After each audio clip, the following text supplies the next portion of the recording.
welcome back to my YouTube channel. Today in this video, continue the International Patient Safety Goals. So without wasting any time, let's begin our video. हमने previous video में पढ़े थे IPSG 3 तक। तो हमारे first जो IPSG था वो था आइडेंटिफाई पेशेंट करेक्टली, कि हमने पेशेंट को करेक्टली आइडेंटिफाई करना है दो आइडेंटिफायर्स का यूज करके। सेकंड IPSG के अंदर क्या था कि हमने हमारी इम्प्रूव करनी है कम्युनिकेशन, सो इम्प्रूव इफेक्टिव कम्युनिकेशन। इसमें हमने कुछ बैरियर्स देखे थे, हमें वो बैरियर्स रिजॉल्व करने होते हैं और जो हमारे की फैक्टर्स होते हैं उन्हें फॉलो करके पेशेंट के साथ मेडिकल स्टाफ की जो कम्युनिकेशन होती है उसे इफेक्टिव बनाना होता है। ठीक है। थर्ड IPSG के अंदर हमने पढ़ा था improve safety and high alert medications, कि जो भी हाई अलर्ट मेडिकेशंस है उसकी सेफ्टी इम्प्रूव करनी है और हमने श्योर करना है कि जो पेशेंट है वो वेलबिंग रहे और हमारी तरफ से कोई एरर्स ना हो। तो हम क्या करते हैं, इसमें लुक अलाइक जो ड्रग्स होते हैं, साउंड अलाइक ड्रग्स होते हैं, उन्हें अलगली रखते हैं, कलर कोड के अकॉर्डिंग अप्रोप्रिएटली लेबल करते हैं और इसमें हम क्या करते हैं, डबल वेरीफाई करते हैं कोई भी ड्रग एडमिनिस्टर करने से पहले। ठीक है। अब इस वीडियो में हम आज बात करेंगे IPSG 4 के बारे में, जो कि है एंश्योर सेफ्टी सर्जरी। तो इसमें क्या होता है कि जो हमारा सर्जिकल टाइम आउट प्रोसीजर होता है, कि सर्जरी के टाइम पे जो हमने करना होता है वो इसके अंदर होता है। ठीक है।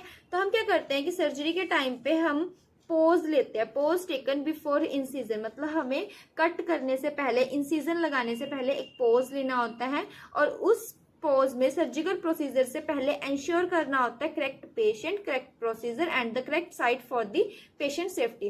पेशेंट सेफ्टी के लिए कि जो हम प्रोसीजर करने जा रहे हैं वो प्रोसीजर हमारा सही है, पेशेंट जिस पे हम करने जा रहे हैं वो सही है और जो साइट हम यूज कर रहे हैं इंसिजन के लिए वो साइट भी करेक्ट होनी चाहिए। तो हमें ये तीन जो चीजें हैं ये इंश्योर करनी होती है सेफ सर्जरी के लिए। ठीक है। तो ये था हमारा IPSG 4। इसमें अब हमारा फर्दर तीन तरह से मतलब कि वो चीज बांटी गई है कि हमें क्या क्या इंश्योर करना होता है। तो सबसे पहले आता है हमारे पास प्री ऑपरेटिव जो होती है। ठीक है।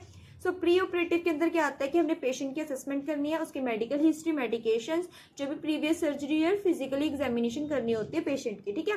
सेकंड पॉइंट आता है इन्फॉर्म्ड कंसेंट, कि हमने पेशेंट को कंसेंट के रिगार्डिंग इन्फॉर्म कर देना है। उसे सारा प्रोसीजर एक्सप्लेन करने के बाद उसके जो पोटेंशियल रिस्क है, बेनिफिट्स है और ऑल्टरनेटिव्स जो हो सकते हैं वो एक्सप्लेन करने के बाद एक कंसेंट फॉर्म साइन करवाना होता है पेशेंट और उसके गार्डियन से। ठीक है।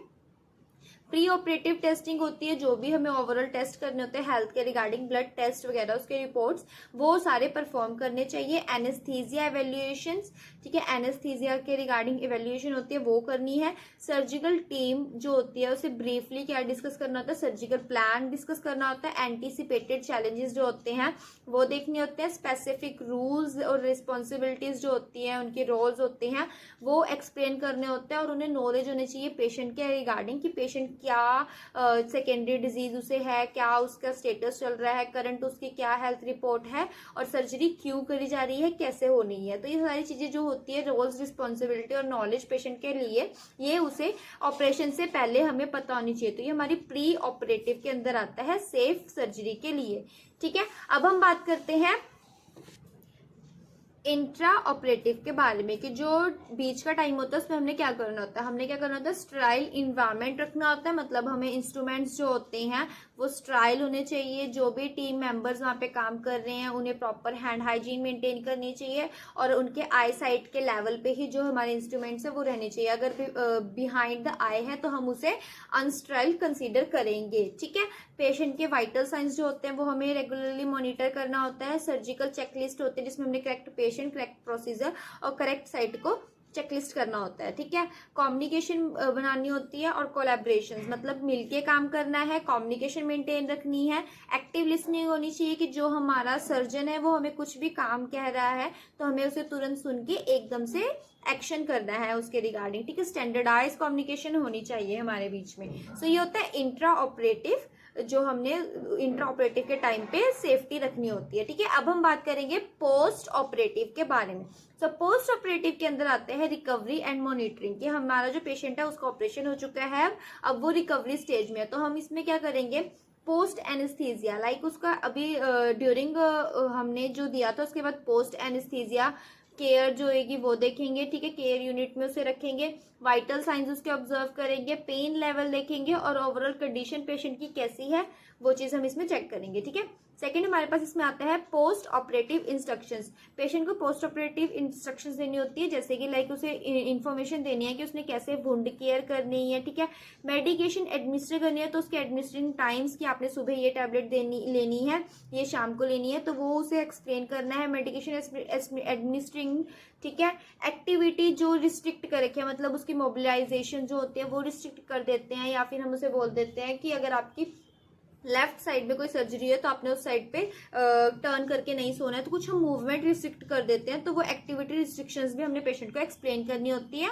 और फॉलो अप्स, लाइक आपको हफ्ते बाद अपॉइंटमेंट दी गई है तो आपने हफ्ते बाद आना है, वापस अपनी रिपोर्ट्स लेके आना है, आपकी प्रोग्रेस हम देखेंगे, तो वो फॉलो अप्स के बारे में भी हम पेशेंट को एक्सप्लेन कर देते हैं, ठीक है। थर्ड हमारे पास आता है डॉक्यूमेंटेशन। इसमें क्या होता है कि पेशेंट का जो भी सर्जिकल प्रोसीजर होता है प्री से लेके पोस्ट तक, मतलब ऑपरेशन होने से पहले, ऑपरेशन के टाइम और ऑपरेशन होने के बाद, वो सारा हमने डॉक्यूमेंट करके एक फाइल प्रिपेयर करनी होती है।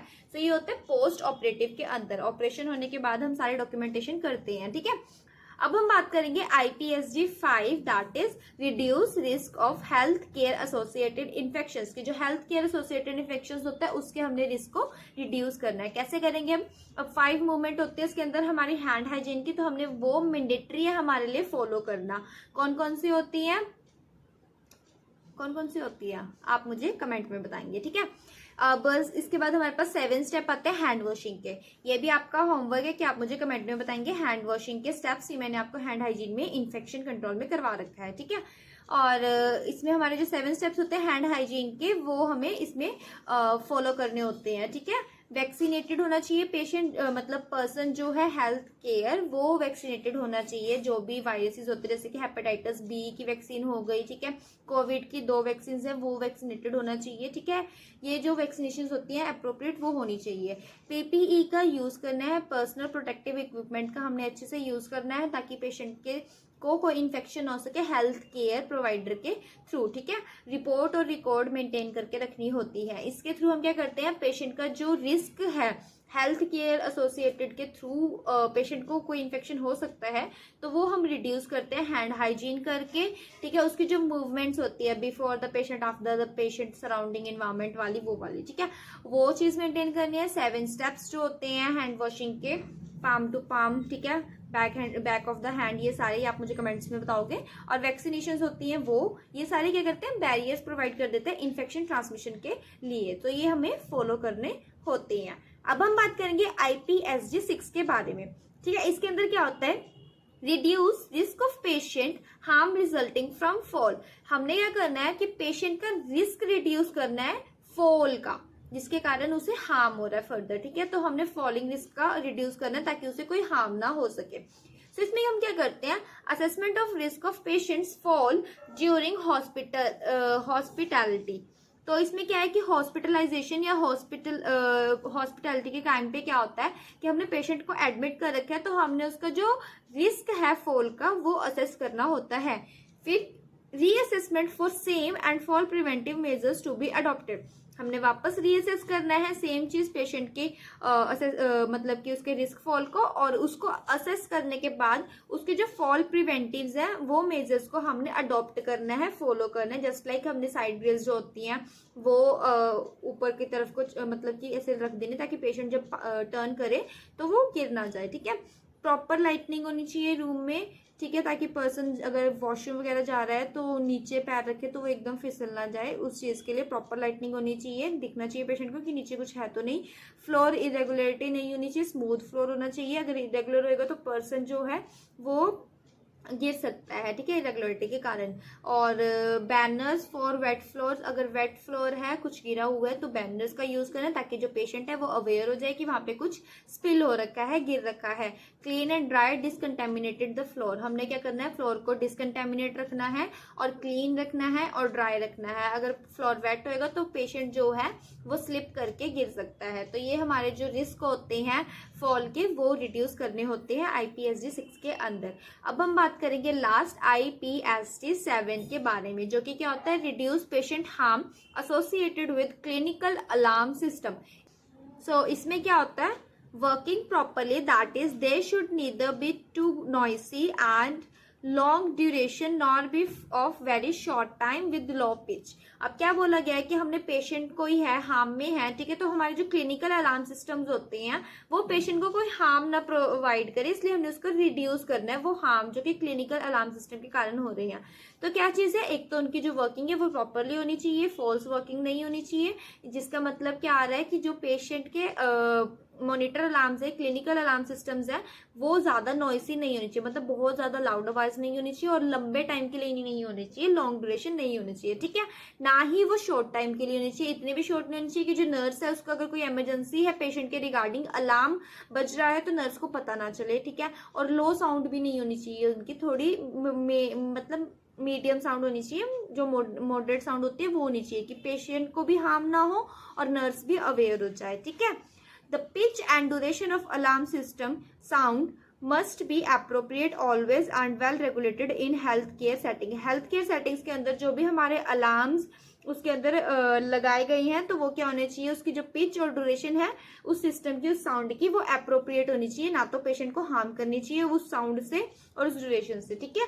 Clinical staff sensitive to alarm and response quickly. अब जो क्लिनिकल स्टाफ वहां पे जैसे आईसीयू के अंदर अलार्म्स की जो वैल्यू है वो ज्यादा होती है, इमरजेंसी में भी होती है, तो इसमें क्या होता है कि जो क्लिनिकल स्टाफ है वो सेंसिटिव होना चाहिए, जहां अलार्म उन्हें लगा सुना उनका क्विक रिस्पॉन्स होना चाहिए वहां पे, ठीक है। नेक्स्ट हमारे पास आता है reduce harm associated with clinical alarm.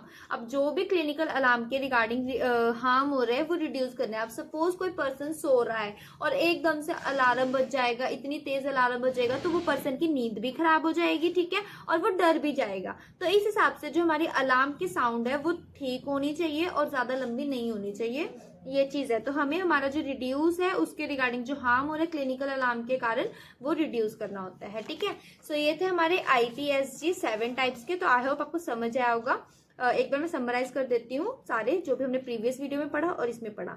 सो हमने पढ़ा सबसे पहले आइडेंटिफाई पेशेंट करेक्टली, पेशेंट को अच्छे से करेक्टली आइडेंटिफाई करें 2 आइडेंटिफायर्स का यूज करके, ठीक है। फिर हमने पढ़ा इंप्रूव इफेक्टिव कम्युनिकेशन। इसके अंदर हमने क्या करना होता है कि हमारे जो बैरियर्स होते हैं उन्हें रिड्यूस करना होता है और इफेक्टिवली कम्युनिकेट करना होता है मेडिकल स्टाफ के साथ और पेशेंट के साथ, ठीक है।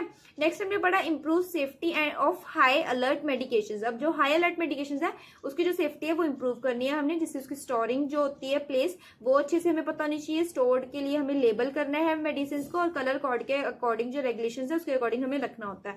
लुक अलाइक और साउंड अलाइक जो हमारी ड्रग्स होती हैं वो अलग अलग लेबल होनी चाहिए अच्छे से प्रॉपर और कलर के अकॉर्डिंग रखनी होती है, ठीक है। फोर्थ हमारे पास आता है एंश्योर सेफ्टी सर्जरी। इसमें क्या होता है कि हमें एक पोज लेना होता है बिफोर द सर्जरी और हमने before the incision before the incision एक पोज लेना होता है जिसके अंदर हमने एक पेशेंट को करेक्ट प्रोसीजर करेक्ट साइट उसकी जो होती है वो चेक करनी होती है कि हम जो प्रोसीजर करने जा रहे हैं वो ठीक कर रहे हैं। फिर ये हमारे फर्दर 3 ड्यूटीज में डिवाइडेड होता है, प्री ऑपरेटिव, इंट्रा ऑपरेटिव और पोस्ट ऑपरेटिव। उसका हमने ध्यान रखना है, वो हमने डिटेल में पढ़ लिया था।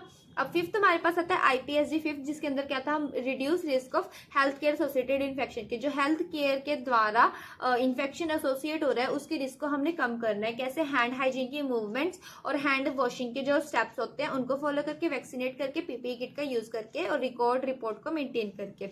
6th के अंदर हमने क्या पढ़ा था, reduce risk of patient harm resulting from fall, कि जो फॉल होने से रिजल्ट हो रहा है या हार्म उसको रिजल्ट हो रहा है उस हार्म को हमने रिड्यूस करना है, मतलब उसके फॉलिंग रिस्क को रिड्यूस करना है 6 के अंदर, IPSG 6 के अंदर। तो इसमें हम क्या करते हैं, पेशेंट की असेसमेंट करते हैं कि उसका जो फॉल रिस्क है वो कितना है हॉस्पिटलाइजेशन के टाइम पे, और उसकी रीअसेसमेंट करते हैं उस रिस्क की, और फिर हम उसके फॉल प्रिवेंटिव जो होते हैं अडॉप्ट कर लेते हैं। प्रॉपर लाइटनिंग हो गई, साइड रेल्स हो गई, फ्लोर इरेगुलरिटी, ये सारी चीजें हम क्या करते हैं, असेस करते हैं। लास्ट हमने पढ़ा reduce patient harm associated with clinical alarm system.